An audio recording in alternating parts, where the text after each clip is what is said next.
Ok, số đây này này ngày nay nhung bài này này ông pi cần lướt không ca pia từ lừa account Telegram bao giờ và sân như này bằng một nghìn đi hay chân dương lên bảo mày dương mày bảo tha ai cũng miền kê hack account bao giờ là ngày cả một và chẳng việc này cứ nghi sưu mình tên cứ vì cứ dương ai thôi ban là nóng setting là nóng account Telegram bao giờ sao thì mà đâu chẳng cho một cái Telegram bao giờ bắt đầu má dương cho tròn lại setting thằng cào ní hay này này tròn lại privacy and security cho lời vi mùi mátต่อมาយើងមើលត្រង់ line two step verification កន្លែងហ្នឹងគឺវា off នៅឡើយទេបានន័យថាយើងអត់ទាន់បើកមុខងារហ្នឹងទេអញ្ចឹងអ្នកនរគ្នាគួរតែចូលទៅបើកមុខងារមួយហ្នឹងអូខេអញ្ចឹងមុខងារមួយនេះគឺពិសេសមែនតើគឺវាមានសឹងតែគ្រប់នៅកម្មវិធីទាំងអស់ហើយបាទមិនថា Facebook មិនថា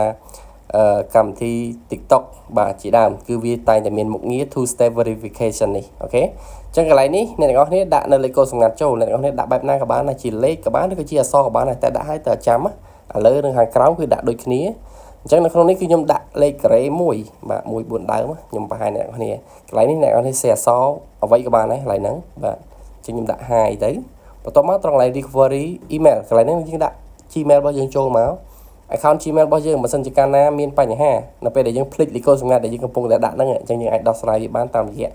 Gmail មួយនេះដែលយើងកំពុងតែបំពេញហ្នឹងអញ្ចឹងយើងបំពេញវាចូលហើយយើងចុច continue ខាងក្រោមនេះមកចឹងកន្លែងហ្នឹងអ្នកនរគ្នាគ្រាន់តែទៅយកលេខកូដដែលវាបានធ្វើការផ្ញើទៅកាន់ Gmail ដែលយើងបានដាក់មកអញ្ចឹង address Gmail របស់យើងបែបណាយើងចូលទៅមើលនៅក្នុង Gmail របស់យើងទៅគឺវានឹងផ្ញើសារជាលេខកូដបាទបំពេញកូដនៅក្នុងប្រអប់នេះមកហើយយើងចុច continue ខាងក្រោមនេះអញ្ចឹងយើងបានធ្វើការបើកនៅមុខងារ two step verification នឹងរួចរាល់ហើយអូខេ password set អញ្ចឹងបានន័យថាយើងបើកមុខងារហ្នឹងរួចរាល់ហើយអញ្ចឹងអ្នកនរគ្នាចង់ដឹងថាតើវាពិសេសបែបម៉េចខ្លះបាទ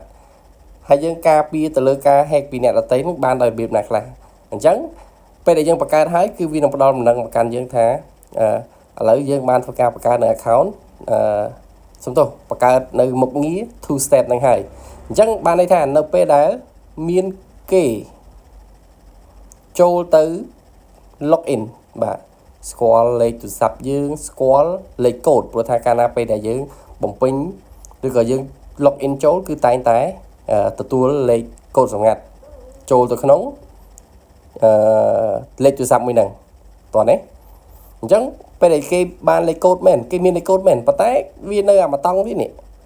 អាម៉ាតង់ហ្នឹងគឺបើសិនយើងអត់ស្គាល់ password ទេយើង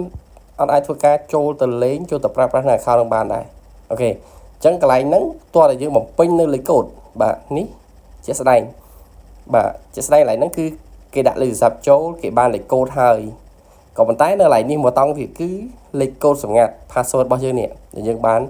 បង្កើតបាញ់ហ្នឹងពេលដែលគេអត់ស្គាល់គឺគេអត់អាចចូល login ចូលទៅប្រើប្រាស់ account នឹងបានទេបាទអញ្ចឹងបើគេស្គាល់ទើបគេអាចចូលបែបនេះបានឃើញទេចូលទៅលេង account នឹងបានឃើញទេអញ្ចឹងនេះគឺជាមុខងារដ៏សំខាន់ដែលអ្នកនរគ្នាគួរតែបើកគួរតែប្រើនៅក្នុង account Telegram របស់អ្នកនរគ្នា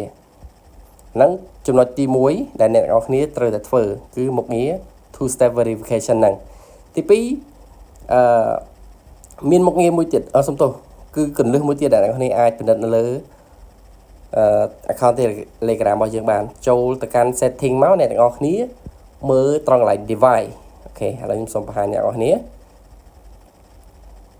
កន្លែងនេះគឺ device ចុចលើវាមួយមកហើយអ្នកទាំងអស់គ្នាមើលត្រង់កន្លែងហ្នឹងរាល់ឧបករណ៍ទាំងអស់ដែលវាបានធ្វើការ login គឺវាតែងតែបង្ហាញឈ្មោះឧបករណ៍នោះហើយដូចជាទូរស័ព្ទខាងក្រោមនេះគឺមានដូចជា Note 20 Ultra ឬក៏ Note 10 អញ្ចឹងអា account ហ្នឹងគឺវាបាន login រួចរាល់ហើយអញ្ចឹងបើសិនជាយើងពិនិត្យទៅថាaccount ទាំងអស់សំទោស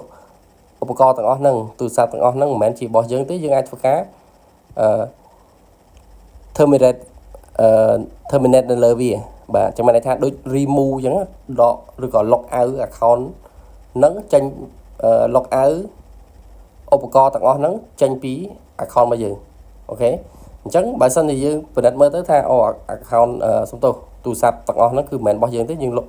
out វាអញ្ចឹងមកទុកតែទូរស័ព្ទណាឧបករណ៍ណាដែលយើងស្គាល់បានហើយអូខេអញ្ចឹងយើងធ្វើតែប៉ុណ្្នឹងទៅបានហើយបាទ account របស់យើងគឺមានសុវត្ថិភាពហើយអូខេអញ្ចឹងការបង្ហាញរបស់ខ្ញុំគឺសូមបញ្ចប់ត្រឹមហ្នឹងហើយបើសិនជាអ្នកនរគ្នាឆ្ងល់អាចសួរខ្ញុំខាងក្រោមវីដេអូនេះបាន